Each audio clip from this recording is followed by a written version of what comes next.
ओम नमः शिवाय। Welcome back to Astronox. आज हम बात करेंगे फिर से कुछ ज्योतिषीय सूत्र के बारे में जो आपको बीटीआर करने में बहुत ज़्यादा फ़ायदेमंद होते हैं। इन सूत्रों को यदि आप नोट करते जाएंगे तो आपके अंदर एक बी पॉजिटिव वाली फीलिंग आएगी। आपको लगेगा कि हाँ, मैं जब प्रेडिक्शन कर रहा हूँ या अपने चार्ट पे लगा रहा हूँ तो वो पूरी तरह से ये लग रहा है। क्योंकि बीटीआर करना बहुत ज़रूरी है। हमें जब भी कुंडली देखना हो, अपना हो या किसी का भी हो, तो भाव चलित में बहुत सारे ग्रह इधर से उधर हो जाते हैं जिसको हम चेक करते हुए चलते हैं कि आखिर वो किस भाव का रिजल्ट दे रहे हैं।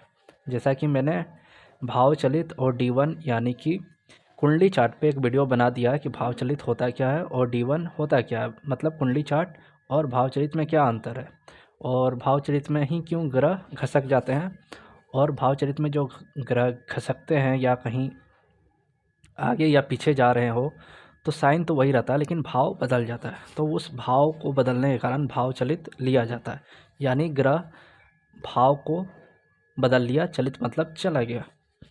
तो आज का जो सूत्र है वो मैं आपको बता रहा हूँ। पहला सूत्र यह है कि सूर्य जब भी 7th हाउस में हो, यानी सूर्य जब भी 7th हाउस में होता है तो ऐसे जातक को हो सकता है जीवन में टीबी या अस्थमा जैसा रोग दे दे। और जिसका भी सूर्य 7 होगा उसकी कुछ एज हो गई होगी या सूर्य की दशा जब एक्टिव हुई होगी तब इस जातक को टीबी या अस्थमा दिया होगा। तो वो चेक करके बता सकते हैं या अपने क्लाइंट के चार्ट में चेक कर सकते हैं। सूर्य जब भी 8 हो, सूर्य जब भी 8वें हाउस में होता है यानी 8वें भाव में हो तो ये जातक गुस्सेल और बहुत ज़्यादा पेशेंस लेस हो जाता है। मतलब इसको अपने आप पे बहुत ज़्यादा पेशेंस नहीं रह जाता और तुरंत हड़बड़ा जाता है, तुरंत गुस्सेल हो जाता है। और ये यदि वो इस टाइप का कर रहा हो तो उसका स्वास्थ्य बहुत ज़्यादा ख़राब होता है। तो सूर्य 8 वाले चेक करें क्या वो बहुत ज़्यादा गुस्से में हो जाता है या बहुत जल्दी वो अपना पेशेंस खो देता है। यदि वो ऐसा करता है तो वो अपने स्वास्थ्य को भी खराब कर रहा है, क्योंकि सूर्य जो है वो कहीं ना कहीं आत्मा का कारक है, अष्टम दुख पीड़ा का भाव है। और ये इंसान सूर्य तो वैसे भी ईगो और गुस्से का कारक है और अष्टम में बैठ के यदि वो ले रहा है तो वो अपने मतलब अपने स्वास्थ्य पे भी प्रभाव डाल रहा है। मरकरी जब भी 3rd हाउस में हो, मरकरी 3rd हाउस वाले को देखा गया है कि ये लोग जो साधु घर पे आ जाते हैं या जो साधु घूमते फिरते रहते हैं उनके चक्कर में लग जाते हैं, उनसे कुछ ना कुछ बातें करने लगते हैं। और कुछ ये लोग वहमी टाइप के भी होते हैं। तो जिनका भी मरकरी 3rd है वो थोड़ा साधुओं के चक्कर में रहना या वहम पाल लेना किसी भी बात का, ऐसा देखा गया है मरकरी 3rd हाउस वाले का। बुध जब 7 में हो तो ये एक बहुत अच्छा सूत्र है कि बुध यदि 7वें घर में हो तो कोई ना कोई बच्चा आपके घर आया है या गोद लिया गया है या किसी को गोद दे दिया गया है। तो आप ज़रूर चेक करें, ये पूरे फैमिली में चेक कर सकते हैं, नाना घर भी ले सकते हैं आप, क्योंकि बुध है बच्चा होता है, 7th हाउस से ही देखा जाता है गोद आना गोद जाना। तो आप चेक कर सकते हैं कि बुध 7 है तो आपके फैमिली में किसी का या तो गोद आया है या गोद दिया गया है, ये ज़रूर बुध 7 बता रहा है। सूर्य जब भी 7th हाउस में हो, सूर्य यदि 7th हाउस में हो या चंद्र 7th हाउस में हो तो इनको नमकीन चीज़ें बहुत ज़्यादा पसंद आती है, यानी नमकीन खाना बहुत ज़्यादा पसंद होता है ऐसे जातक का जिसका सूर्य 7 और चंद्र 7 में हो। और चंद्र यदि 7 हो, अगला सूत्र है कि चंद्र यदि 7th हो और सूर्य यदि 12 हो, ये दोनों अलग अलग भी हो सकते हैं, मतलब ज़रूरी नहीं किसी एक ही चार्ट में हो। तो चंद्र 7th हाउस में हो या सूर्य 12वें घर में हो तो ऐसे जातक को अपने से बड़े महिला या बड़ी महिला और बड़े पुरुष अच्छे लग सकते हैं और इनको थोड़ा उनमें इंटरेस्ट हो सकता है। तो जिसका भी चंद्र 7 सूर्य 12वें घर में हो ये चेक करके बताएं। सूर्य यदि 4th हाउस में हो, सूर्य यदि 4th हाउस में हो तो बोला गया है कि ऐसा जातक यदि सूर्य इस स्थान में बैठ के खराब रिजल्ट दे रहा हो, यानी कुछ ना कुछ इस पे पापी ग्रह का संबंध आ जाए या फिर उसने सूर्य को खुद ही खराब कर लिया है, तो ऐसे जहाँ तक लालची हो जाते हैं, चोरी करने की इच्छा जागृत हो जाती है और दूसरे को नुकसान पहुंचाने की इच्छा भी होती है इन लोगों को, और थोड़ा पसंद भी करते हैं। यदि वो बैठे बैठे सुर को ख़राब कर रहे हैं, यानी पिता से प्रॉब्लम चल रहा है तो सुर खराब है, गवर्नमेंट से प्रॉब्लम चल रहा है तो ये सुर खराब की निशानी है। तो सुर यदि खराब रिजल्ट दे रहा है तो ऐसे जातक दूसरे को नुकसान पहुंचाने में आनंद आने लगता है इनको। तो सूर्य 4 वाले, यदि आपको ऐसा लगता है तो आपका सूर्य खराब रिजल्ट दे रहा है, उसको ठीक करें। राहु यदि 10वें घर में हो, राहु यदि 10वें घर में हो तो ऐसे जातक खोटे सिक्के घर में मिल जाते हैं, या फिर कोई ना कोई ऐसा सिक्का होगा जो यूजलेस होगा। जैसे पुराने ज़माने के वो जो सिक्के आते थे 10 पैसे 5 पैसे, हो सकता है वो रखे हो, या कोई फॉरेन करेंसी हो इसके पास, ये भी हो सकता है राहु 10 वाले का। और साथ ही साथ हो सकता है कि ऐसे जाता कि घर में या तो वो खुद या कोई ना कोई घर वाला फॉरेन का करेंसी मतलब कमाता हो, यानी बाहर से उसका इनकम आता हो, जैसे आजकल यूट्यूब से आते हैं, या फिर वो बाहर के लोगों से डील करता हो, तो ये भी बोल सकते हैं। फ़िलहाल तो वो यूजलेस ही है जब तक वो रुपए में कन्वर्ट नहीं हो जाता। तो इसीलिए राहु 10 को बोला गया है फॉरेन करेंसी या खोटा सिक्का, ऐसा सिक्का जो यूजलेस है वो अपने पास रखता है। केतु यदि थर्ड हाउस में हो, केतु यदि थर्ड हाउस में हो तो एक भाई या एक बहन जो भी हो दुखी ही रहता है उसका, या बोल सकते हैं कि उसके कारण पूरी फैमिली को प्रॉब्लम हो रहा हो। जब भी केतु थर्ड में हो तो कोई ना कोई एक भाई के कारण आपको प्रॉब्लम क्रिएट रहता है, या फिर एक भाई या बहन वो हमेशा प्रॉब्लम में फंसा रहता है। तो केतु थर्ड वाले ये चेक कर लें। केतु यदि थर्ड में हो, एक और सूत्र है कि पड़ोस का जो मकान होता है वो उजड़ा हुआ हो सकता है, या टूटा, या उसकी दीवारें गिरी हुई मिल सकती हैं, क्योंकि केतु ब्रेक का कारक है और थर्ड हाउस पड़ोस का है। तो कहीं ना कहीं जो आपके घर के पास का जो मकान है, पड़ोस का मकान है, वो हो सकता है कि गिरा हुआ टूटा हुआ हो। और थर्ड हाउस से हम राइट साइड का ज़रूर लेते हैं, यानी घर से निकलते हुए राइट, और 11th से हम लेफ़्ट लेंगे, 12 से हम घर के ठीक पीछे लेंगे। केतु यदि सेकेंड हाउस में हो, तो केतु यदि सेकेंड हाउस में होता है तो ऐसे जाता है कि घर में पतंग की डोर या फिर कोई ऐसा चीज़ जो गोल, जैसे कि केबल की गुच्छे, जो केबल होती हैं, डिश की तारें होती हैं, या सीडी, जो गोल गोल सीडियाँ आती थी पहले, डीवीडी, उसकी सीडी जो होती है वो टूटी हुई मिल सकती है, क्योंकि केतु अपने आप में ब्रेक का कारक है। तो टूटी हुई सीडी घर में रखी होगी। केतु यदि 12वें घर में हो,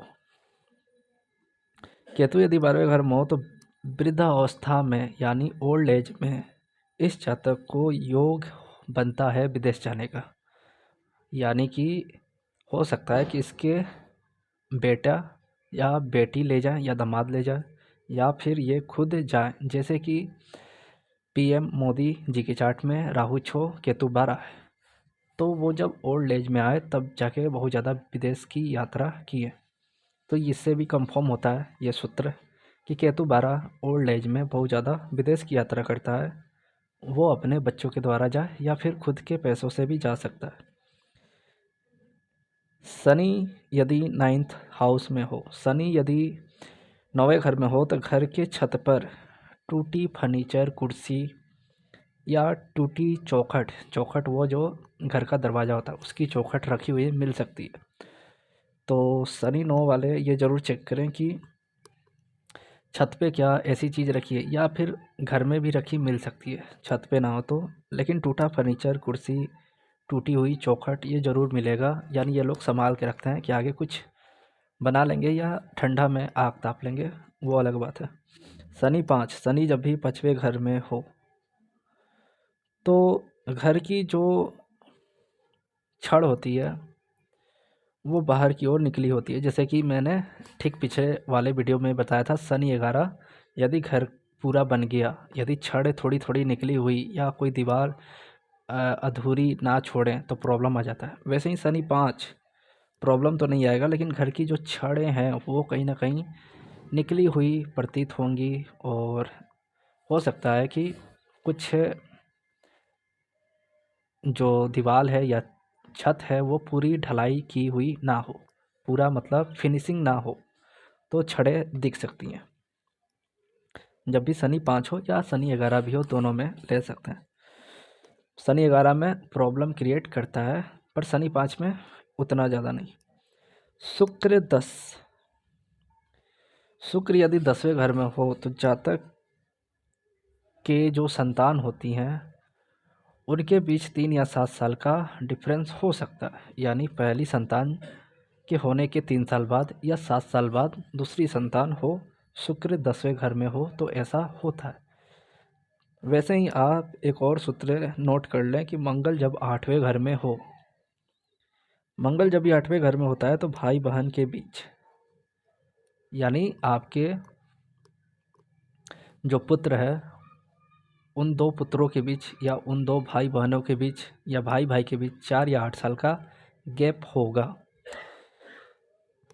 तो ये मंगल 8 बताता है कि दो बच्चों के बीच, भाई बहनों के बीच 8 साल का या 4 साल का अंतर देखने को मिलता है। चंद्र शुक्र की युति जब भी 7वें भाव में हो तो ऐसे जातक की जो माता होती हैं उनके आँखों में दिक्कत आ सकती है, आँखों में कुछ ना कुछ खराबी होगी, चश्मा लगेगा या कुछ ना कुछ प्रॉब्लम आएगा, क्योंकि चंद्र शुक्र की युति मिलके ये आइज को डैमेज करता है। यदि चंद्र शुक्र राहु बन जाए तो दादी का आँख खराब होगा। यह नाड़ी का भी सूत्र है, लाल किताब का भी सूत्र है। बुध यदि फर्स्ट हाउस में हो, बुध यदि फर्स्ट हाउस में हो तो हो सकता है जातक का जो दांत है वो पीला हो, यानी कि येलो टाइप का थोड़ा लगे, वाइट ना लगे, येलो लगे, थोड़ा सा पीलापन रहता है बुध फर्स्ट हाउस में जब हो।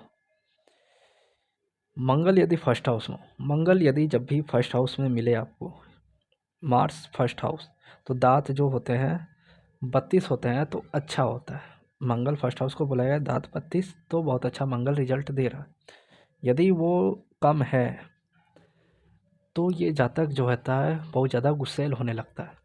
यानी जब तक 32 दांत है तब तक तो ठीक है, पर जब जात 32 से कम हो जाए तो फिर इस जातक को गुस्से टाइप का आने लगता है और ये इंसान गुस्सैल ज़्यादा हो जाता है। वैसे भी मार्स फर्स्ट हाउस में गुस्सा दिलाता ही है। अचानक से गुस्सा जो आता है वो मंगल फर्स्ट हाउस में होता है। पहले तो लगेगा बहुत शांत इंसान है, इसको इतने भोले भाले को क्यों बोल रहे हैं कि इतना गुस्सा कर रहा है, पर मंगल फर्स्ट हाउस वाला अचानक से गुस्सा करता है। आपको लगेगा कि ये भी इंसान गुस्सा करता है, तो वो वाला गुस्सा मंगल फर्स्ट हाउस देता है। तो दांत लगवा लें, यदि टूट गया तो लगवा लें, 32 रखें, कायम रखें। जुपिटर फर्स्ट हाउस में हो, जुपिटर जब भी फर्स्ट हाउस में हो तो कम पढ़ा लिखा हो पर पढ़े लिखे का, यानी पढ़े लिखे से ज़्यादा जानकारी रखता है, क्योंकि जुपिटर अपने आप में नॉलेज का कारक है। पर वो कब रखेगा, जब वो साधु स्वभाव का होगा, यानी साधु तत्व रखेगा। जैसे एस्ट्रोलॉजी भी थोड़ा साधु तत्व में आता है, एस्ट्रोलॉजी से जुड़ जाए या फिर अपने धर्म को लेके चले, धर्म का ज्ञान रखे तो बहुत ज़्यादा ज्ञानी होगा। मतलब वेद पाठ करे या फिर अध्यात्म की ओर रहे, तब जाके वो पढ़े लिखे का बाप हो सकता है। जैसे मैंने चंद्र 12 की बताया था, कम पढ़ा लिखा होगा पर पढ़े लिखों का बाप होगा, वो संसारिक तौर पे होगा, मतलब उसको संसार में जीना आता है। और जुपिटर फर्स्ट हाउस में इसको भी मतलब कम पढ़ा लिखा है तो भी बहुत अच्छा है। वैसे जुपिटर फर्स्ट हाउस को बोला जाता है कि लाल किताब कहता है कि कम से कम ग्रेजुएशन तो कर लो और कोई ना कोई अपने पास सर्टिफिकेट रखो। ये ग्रेजुएशन 10th मैट्रिक वाला नहीं, कोई ना कोई एक नॉलेज, जैसे एस्ट्रोलॉजी का है, जैसे टैली का है, या जो भी मतलब एक्स्ट्रा नॉलेज है वो ज़रूर रखें और उसका सर्टिफिकेट ज़रूर अपने पास रखें जब भी जुपिटर फर्स्ट हाउस में हो। और उसको गोल्डन फ्रेम में करके ठीक पूरब की ओर लगा लें, आपको फ़ायदा देगा करियर में। जब आपको करियर में प्रॉब्लम आएगा, जुपिटर फर्स्ट है तो ये आपको बहुत ज़्यादा फ़ायदा देने वाला है।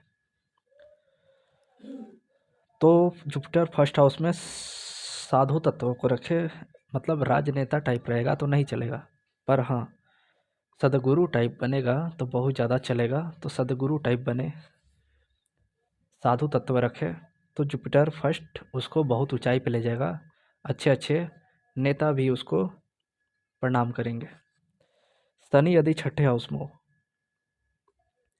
शनि यदि छठे हाउस में हो तो ये जातक अनुशासित बहुत ज़्यादा होते हैं। वो अलग बात है कि ये जातक थोड़ा आलसी होता है, यानी इसको नींद बहुत देर से टूटती है या बहुत देर से ये उठता है और बहुत ज़्यादा आलस इसके शरीर में रहता है। और ये थोड़ा इसलिए लेट से उठता है क्योंकि यदि इसने नींद पूरा नहीं किया तो इसको दिन भर नींद आता रहेगा। तो भले ही थोड़ा लेट से उठे पर फ्रेश होके उठता है, इसलिए शनि छो थोड़े लेट से उठते हैं लेकिन फ्रेश हो जाते हैं पूरे दिन के लिए। और शनि छो आलस तो देता ही है पर हाँ अनुशासित रहते हैं, क्योंकि शनि अपने आप में डिसिप्लिन का कारक है। छठा हाउस डेली रूटीन का है, वो भी एक तरह से डिसिप्लिन का ही घर है छठा हाउस। शनि यदि 11th में हो तो जातक को कम से कम एक जो कमरा है अपने घर का, एक जो कमरा है वो ज़रूर उसे अंधेरा मतलब थोड़ा वहाँ लाइट नहीं जाना चाहिए। और 11th हाउस को वेस्ट एरिया बोला गया है लाल किताब के अनुसार, तो पश्चिमी दीवार को बंदी रखें, दरवाज़ा ना रखें, खिड़की ना रखें, वहाँ अंधेरा कायम करके रखें, सूर्य की रोशनी ना आने दें। उससे क्या होगा, आपके लिए बहुत ज़्यादा फ़ायदामंद होगा और आपको शनि अच्छा फ़ायदा देगा। शनि यदि 10वें घर में हो तो ऐसे में लाल किताब कहता है कि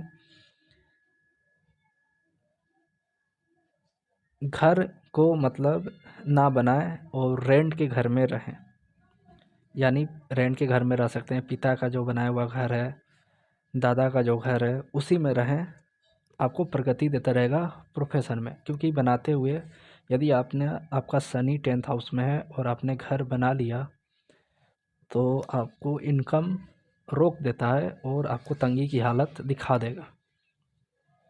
तो शनि 10 घर ना बनाए, बनाना ही है तो वाइफ के नाम पे, बेटों के नाम पे, या वो लोग बना दिए हैं तो उनके नाम पे रहें, वो अलग बात है, वो चल जाएगा। शनि यदि 9th हाउस में हो, शनि यदि 9th हाउस में हो तो बोला गया ऐसे जातक जो भी टूर एंड ट्रैवल का काम होता है, लोगों को इधर से उधर घुमाना या टूरिस्ट को ले जाना या बुकिंग करना, जितने भी मतलब टूरिज़्म वाले कार्य हैं उनसे जुड़ के कुछ कार्य यदि कर रहा है, वो रेलवे में हो या फिर कार से हो, या मतलब जो भी टूर वाले कार्य हैं उनसे जुड़ के जो कार्य करेगा शनि 9, वो बहुत ज़्यादा फ़ायदा कमा सकता है, ऐसा लाल किताब कहती है। तो आप जिसका भी शनि 9 में हो वो टूर एंड ट्रैवल का कार्य करें, लोगों को घुमाने वाला कार्य करें, लोगों को इधर से उधर ले जाएं। उससे क्या होगा, आपको बहुत ज़्यादा फ़ायदा मिल सकता है, शनि 9 के लाभ आप ले सकते हैं। तो ये थे कुछ 24 सूत्र जो मैंने आपको बताया। नेक्स्ट टाइम और भी कुछ सूत्र लेके मैं हाजिर हूँगा, तब तक के लिए धन्यवाद।